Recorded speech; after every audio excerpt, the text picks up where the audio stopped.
Hello and welcome to yet another edition of Science Monitor, your favorite weekly program on science and technology related news. First, here's a quick preview of what is coming up. President confers Padma Awards. Eminent scientist R.A. Mashelkar gets Padma Vibhushan.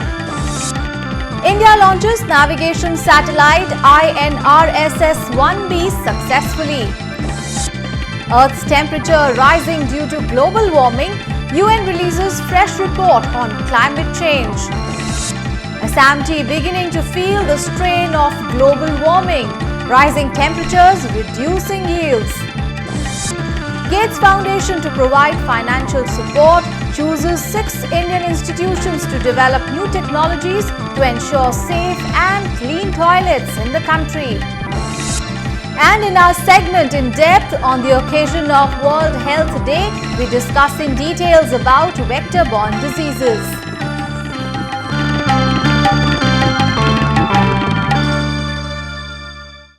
And now the news in details. Padma Awards were conferred by the President Pranab Mukherjee on 31st of March. Eminent scientist R.A. Mashelkar was presented with the second highest civilian award, namely Padma Vibhushan. This year, in total, 12 Padma Bhushan and 53 Padma Shri were given away by the President. The most striking thing about Padma Awards this year was that the maximum number of these awards were given in the field of science, engineering and medicine. Here is a report. The Padma Awards that were announced earlier this year on the 65th Republic Day were conferred on the recipients on 31st March 2014. The Honourable President Pranab Mukherjee conferred the Padma Awards on 66 eminent personalities at a ceremony held at Rashtrapati Bhavan. Noted scientist Dr. Raghunath A. Mashelkar received the Padma Vibhushan, while classical singer Begum Parveen Sultana, actor Kamal Hassan, sportsperson Pulela Gopichand were amongst those who were honoured with the Padma Bhushan. Padma Vibhushan recipient Dr. Raghunath A. Mashelkar is a well-known name in the field of science who has won many laurels in the field of thermodynamics. The Padma Awards, the country's highest civilian awards, are conferred in 3 categories, namely the Padma Vibhushan, Padma Bhushan and the Padma Shri. The awards are given in all disciplines, namely arts, social work, public affairs, science and engineering, literature and education, sports, civil service, etc. While the Padma Vibhushan is given for exceptional and distinguished service, the Padma Bhushan is given for distinguished service of high order and the Padma Shri for distinguished service in any field.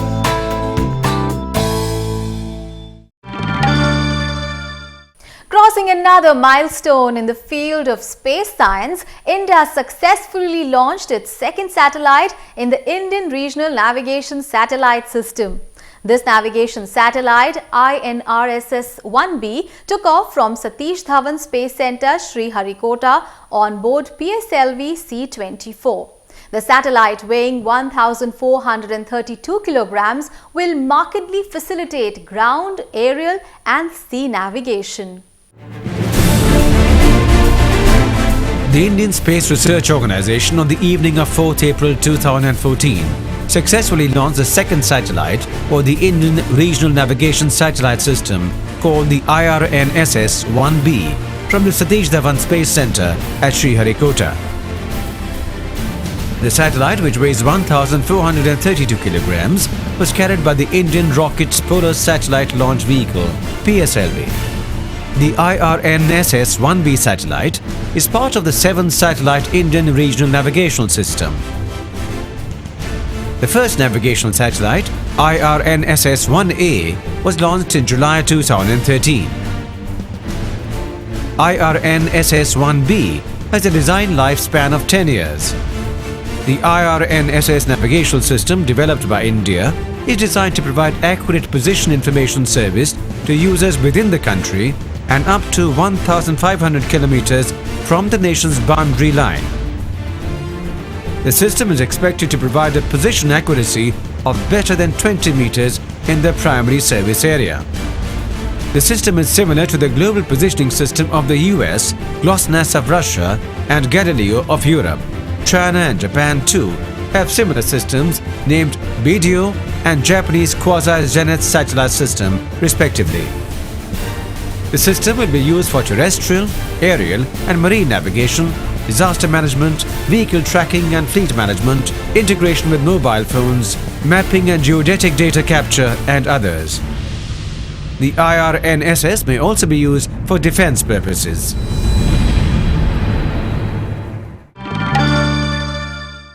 Most people start their day with a refreshing cup of tea in the morning. But now global warming is having its effect on our tea as well. Well, yes, climate change is affecting the cultivation of Assam tea, with rising temperatures reducing yields and altering the distinctive flavor of India's most popular drink. Researchers say that in general, temperatures have risen in India's northeast states and there has been increase in duration of dry season as well. Moreover, continuous change in rainfall pattern has led to a negative impact on tea plantation. Assam tea, known for its distinctive rich flavor and strong aroma, is considered one of the finest varieties of tea by tea lovers across the world. Grown in the lowlands of Assam, in the valley of the Brahmaputra River, with 850 tea gardens spread over 320,000 hectares of land, it is estimated that Assam collectively yields approximately 1.5 million pounds of tea annually. Unfortunately, it has now been reported that climate change and rising temperatures are adversely affecting the tea cultivation in Assam.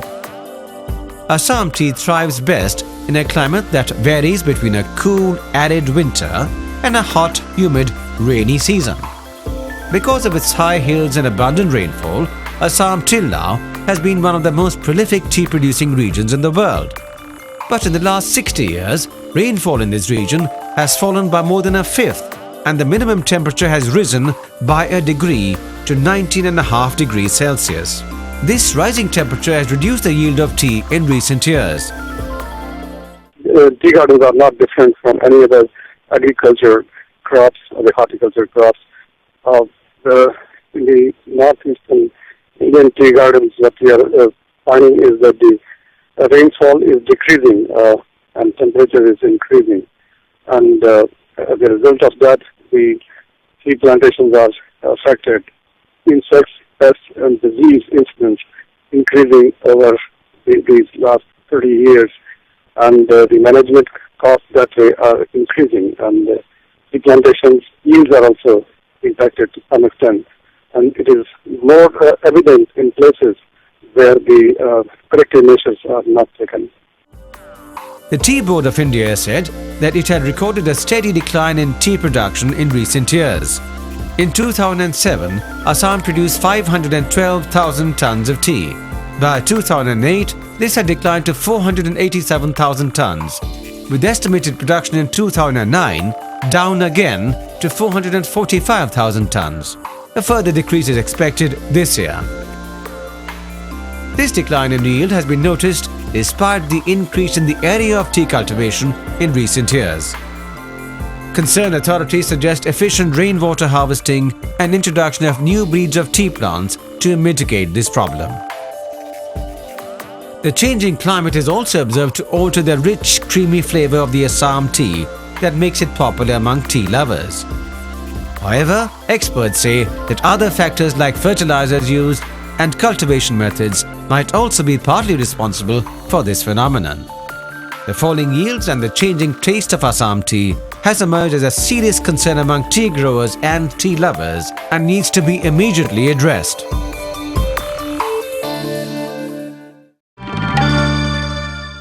The temperature of the earth is increasing day by day due to global warming, and its effects are being felt everywhere. The latest report from the UN Intergovernmental Panel on Climate Change has recently issued a warning which projects that there might be a 4 to 5 degree increase in global temperature by the end of this decade. What else does this report say? Let's find out. While Assam's tea growers face the harsh repercussions of the climate change and increasing temperatures, the latest report from the UN Intergovernmental Panel on Climate Change says global warming poses a growing threat to the health, economic prospects and food and water sources around the world. According to researchers, unless immediate action is taken to counter the effects of carbon emissions, global warming can spell severe food and water shortages and natural disasters in the coming years and may even trigger wars. The risks range from deaths to disrupted livelihoods in low-lying coastal zones and small islands due to storm surges, coastal flooding and sea level rise to worsened economic conditions across the world in the coming years. This session is of enormous value, and I expect that after the successful launch of the Working Group 1 report in Stockholm last September, this Working Group 2 report will now enhance our understanding of issues related to impacts, vulnerability, and adaptation in the field of climate change. We believe that these features would enhance the policy relevance of this Working Group 2 assessment and would be of high value in the development of the synthesis report due to be completed at the end of October this year. According to the IPCC report, while many countries have been ignoring the mean temperature rise by 2 degrees Celsius, that is 3.6 degrees Fahrenheit, as too low, this increase may cut world economic output by between 0.2 and 2% a year. The report calls for immediate action and efforts towards cutting down greenhouse gas emissions and managing the risks of climate change. I think everybody who works on the climate issue understands that climate change is truly one of the defining challenges of the 21st century. And there's no question that having the very best science available to inform policy is a unique opportunity, but it's also a unique responsibility. The report is the second in a 4-part IPCC series meant to guide governments that have promised to agree to a pact in 2015 to slow climate change. The first, in September, raised to at least 95% the probability that most global warming is man-made from 90% in 2007.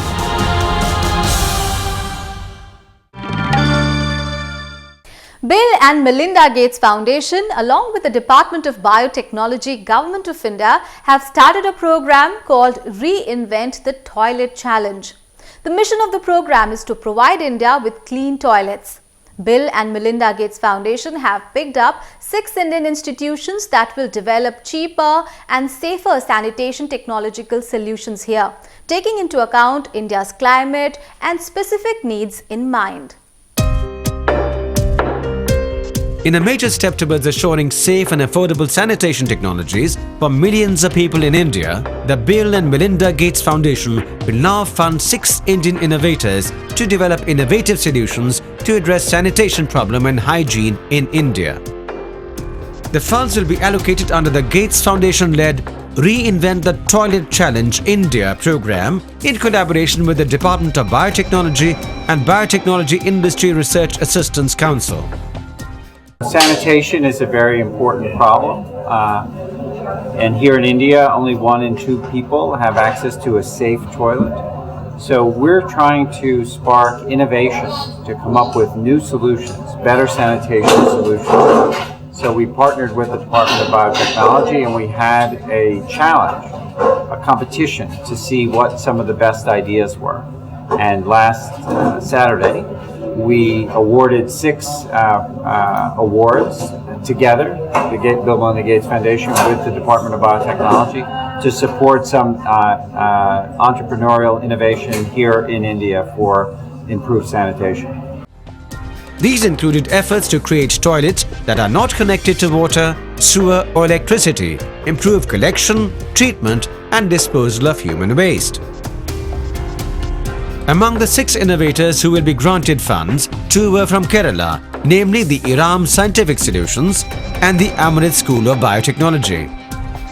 While Iram Scientific Solutions proposes to develop and test a self-sustained, modular, electronic toilet for houses and communities with solar energy, integrated with mixed waste processing unit in collaboration with the University of South Florida, the Amrit School won a proof-of-concept grant to use viral agents to target and kill pathogens and odor-producing bacteria in fecal waste and integrate this into waste treatment systems.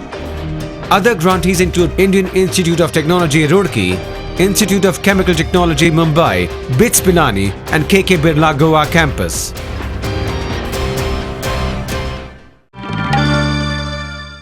Time to take a very short break here, but we'll be back with more science news. So stay tuned.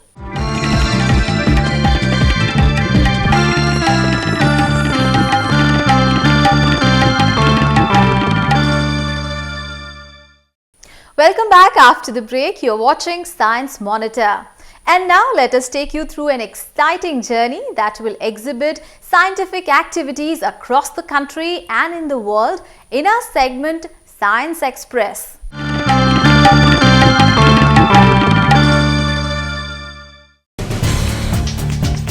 On 3rd April, President Pranab Mukherjee addressed a meeting of the directors of the Indian Institute of Science, Bangalore and the Indian Institute of Science, Education and Research and expressed his concern about the quality of education and requisite skills in the country. He called upon IISc and IISERs to promote a culture of excellence with zero tolerance of mediocrity. The theme of World Health Day this year is Vector-Borne Diseases, Prevention and Control. And to create awareness in Mumbai, the WHO and the State Health Ministry has started a campaign titled Small Bite, Big Threat, which talks about the dangers of malaria, dengue, lymphatic filariasis and chikungunya, all spread by mosquitoes and the bacteria, viruses and parasites they carry. And for this, they have joined hands with Mumbai's famous Dabbawala. The Nutan Mumbai Tiffin Box Supplier Charity Trust will carry a special message tag on its 2 lakh plus tiffin boxes on 7th of April to highlight the threats by vector-borne diseases in India. After 10 years in orbit, communication satellite INSAT-3E has expired. The 3rd generation satellite was launched in September 2003 with 36 transponders, 24 C-band and 12 extended C-band transponders. But only 25 of them have been working since 2009. The master control facility at Hassan is due to move the expired satellite into a high graveyard orbit and keep it out of the way of many working spacecraft of other countries. The world's largest chemical company, BASF, has developed a superabsorbent technology for the hygiene industry. They have innovated superabsorbent polymers which have high absorption capacity and other unique properties. These superabsorbent polymers are used in a variety of products, including the basic needs in our life, such as baby diapers, adult incontinence, and feminine hygiene products. The foundation of World Health Organization was kept in 1948. On this occasion, 7th of April is celebrated as the World Health Day every year to mark WHO's founding. The theme of this year's World Health Day is vector-borne diseases and their prevention. In our segment In Focus today, we shall discuss what exactly are vector-borne diseases and why and how can we prevent them.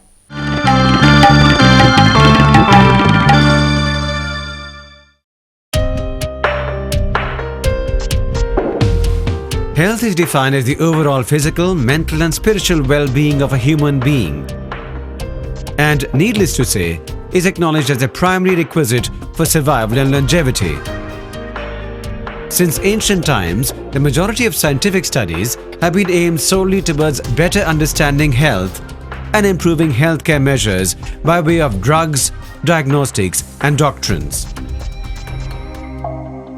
In order to address the issues regarding international public health, the United Nations on 7th April 1948 established a specialized agency called the World Health Organization, commonly known to us as the WHO. In the first World Health Assembly organized by the WHO in the same year, it was decided to celebrate 7th April of each year with effect from 1950 as the World Health Day, marking the foundation of the WHO. World Health Day each year is centered on a specific theme and offers an opportunity to draw worldwide attention to a major global healthcare issue. The WHO organizes international, regional and local events on the day related to the selected theme. While the theme for the World Health Day 2013 was Healthy Heartbeat, Healthy Blood Pressure, the theme for World Health Day 2014 is Preventing and Controlling Vector-Borne Diseases. Vector-borne diseases like malaria, dengue, filariasis, chikungunya, leishmaniasis, Japanese encephalitis, yellow fever, etc. are major healthcare concerns globally, in particular the developing nations of the world. According to WHO estimates, every year, more than 1 billion people are infected and more than 1 million die from vector-borne diseases. According to estimates, while malaria kills over 1.2 million people annually, dengue fever is emerging as the world's fastest-growing vector-borne disease, posing risk to about 40% of the world's population. These alarming statistics call for immediate action to prevent and control vectors. Vectors basically refer to any agent that carries and transmits an infectious pathogen into another living organism. While common vectors include insects such as mosquitoes, sandflies, houseflies, lices, bugs, ticks and snails, sometimes infected human beings traveling from one place to another and rodents like mice may also act as vectors of diseases. These vectors are responsible for transmitting a wide range of parasites and pathogens that can cause many different illnesses. Vectors are a growing menace in developing countries. Poorly designed irrigation and water systems and poor waste disposal, lack of sanitation and inappropriate water storage provides a perfect breeding ground for vectors. These, along with factors like inadequate housing, deforestation, loss of biodiversity, etc., contribute substantially towards the breeding and growth of vector populations. Various strategies that involve chemical control of vectors, including insecticides, pesticides, larvicides and rodenticides, and biological control using natural vector predators such as fish to feed on mosquito larvae, and use of bacterial toxins and botanical compounds are available to control vector populations and reduce infection risks. Besides these, environmental management strategies for maintaining clean and hygienic surroundings are by far known to be the best practice to reduce and eliminate vectors. The goal of the World Health Day 2014 campaign is better protection from vector-borne diseases, especially for families living in areas where diseases are transmitted by vectors and travelers to countries where they pose a health threat. The campaign also advocates for health authorities in countries where vector-borne diseases are a public health problem or emerging threat to put in place measures to improve surveillance and protection.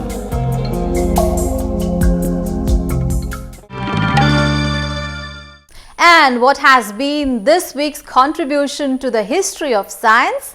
Let's find out in our segment History of Science.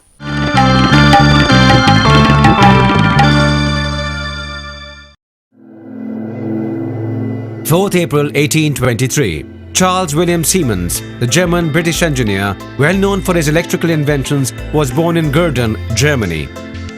Siemens is known for the construction of gas engines and hot tube ignition system used in many of the early gas engines.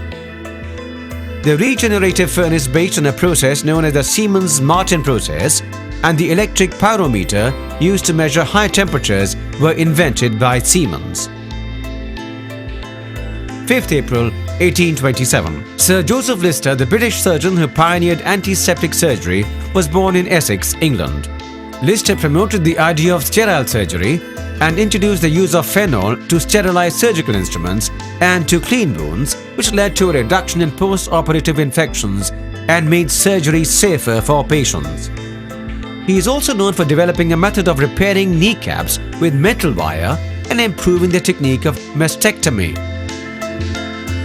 6th April 1965. NASA launched the first commercial communication satellite, Intelsat-1, nicknamed as Early Bird, from Cape Canaveral. Active for 4 years, the Early Bird satellite was the first to provide direct and instant connection between Europe and North America, handling television, telephone and telefacsimile transmissions. 7th April 1948. The World Health Organization, commonly known as the WHO, the specialized agency of the United Nations concerned with international public health, was established. The WHO headquarters is situated in Geneva, Switzerland.